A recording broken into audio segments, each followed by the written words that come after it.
Lecture de la première lettre de saint Paul apôtre aux Corinthiens.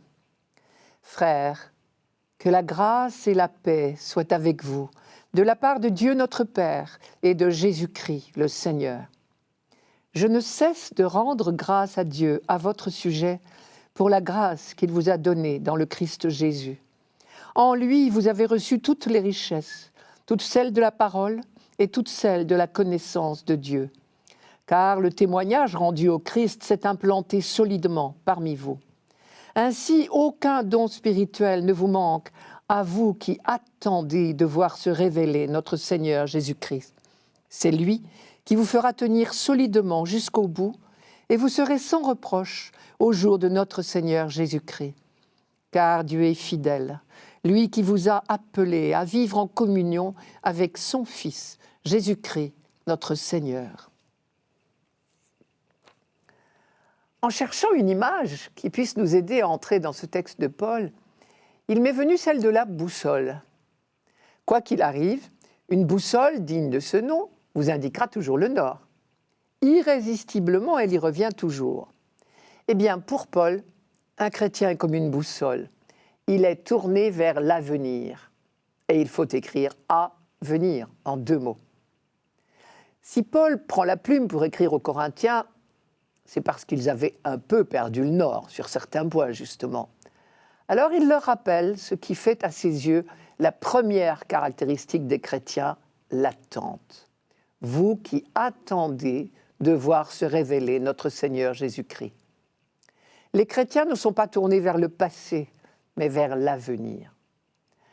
Bien sûr, si cette lecture nous est proposée pour le premier dimanche de l'Avent, c'est parce que précisément, l'Avent est le temps où nous redécouvrons toutes les dimensions de l'attente chrétienne, où nous nous remettons dans la perspective de l'avenir que Dieu nous promet.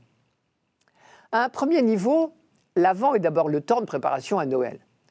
Nous serons invités à commémorer un événement historique, la venue du Christ dans l'histoire des hommes.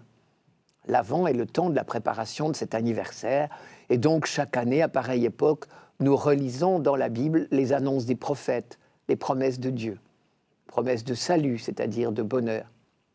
Le même thème revient sans cesse sous des formes différentes. Réjouissez-vous, le Seigneur vient vous sauver. Parfois, les promesses se précisent.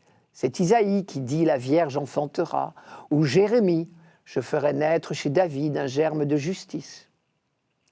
Mais l'histoire du salut ne s'arrête pas à la crèche de Bethléem. Cette attente, nous la vivons encore aujourd'hui pour notre propre compte. Nous venons de célébrer la fête du Christ roi et nous avons eu raison. Oui, le Christ est roi, déjà, par sa mort et sa résurrection. Car déjà, la vie a vaincu la mort. Déjà, l'amour a vaincu l'indifférence et la haine. Mais son royaume n'est pas encore pleinement réalisé. Il suffit de lire les journaux, d'écouter la radio ou de regarder la télévision, ou plus simplement de regarder en nous et autour de nous pour en être convaincu. Le Christ sera pleinement roi lorsque, en chacun de ses frères, l'amour sera roi. C'est cela que nous attendons, en même temps que le retour du Christ. Nous attendons la manifestation définitive de sa victoire à la tête de l'humanité, une humanité tout entière, enfin libérée de l'esclavage, du péché et de la mort. Nous sommes le peuple porteur de cette espérance.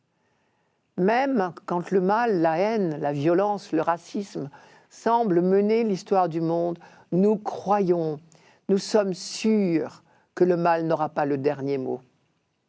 Selon un mot du père Joseph Templier, je cite, « La défaite du mal est programmée et elle est définitive ». Si bien qu'il faut savoir lire les textes de ces dimanches de l'Avent à 3 niveaux. Premier niveau, l'attente du Messie dans le peuple juif depuis David jusqu'à la naissance de Jésus à Bethléem. Deuxième niveau, le salut déjà accompli en Jésus-Christ, celui que Jésus inaugure par sa mort et sa résurrection.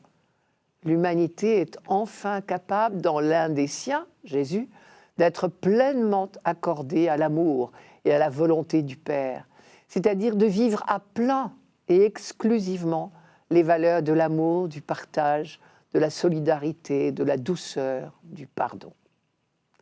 Troisième niveau, notre attente du jour de Dieu, du déploiement définitif et universel de la victoire du Christ, du royaume de Dieu. Et saint Paul ici se situe aux trois niveaux justement.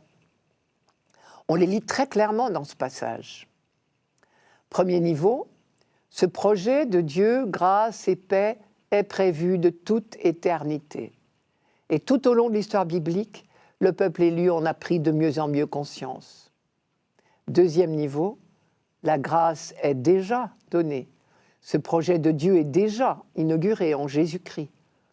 Saint Paul dit aux Corinthiens, par exemple, « Je ne cesse de rendre grâce à Dieu à votre sujet pour la grâce qu'il vous a donnée, c'est au passé, dans le Christ Jésus. En lui, vous avez reçu toutes les richesses, toutes celles de la parole et toutes celles de la connaissance de Dieu. » Troisième niveau, que la grâce et la paix vous soient données, à vous qui attendez de voir se révéler notre Seigneur Jésus-Christ. C'est lui qui vous fera tenir solidement jusqu'au bout. En d'autres termes, il vous aidera à ne pas perdre le nord ou à le retrouver si vous l'aviez momentanément perdu. Et pour alimenter le courage de ces Corinthiens et le nôtre, Paul ajoute « Dieu est fidèle, lui qui vous a appelés à vivre en communion avec son Fils Jésus-Christ, notre Seigneur. » L'Avent, c'est le temps par excellence où nous nous rappelons sans cesse la fidélité de Dieu à son projet pour y puiser la force de le faire avancer chacun à notre mesure.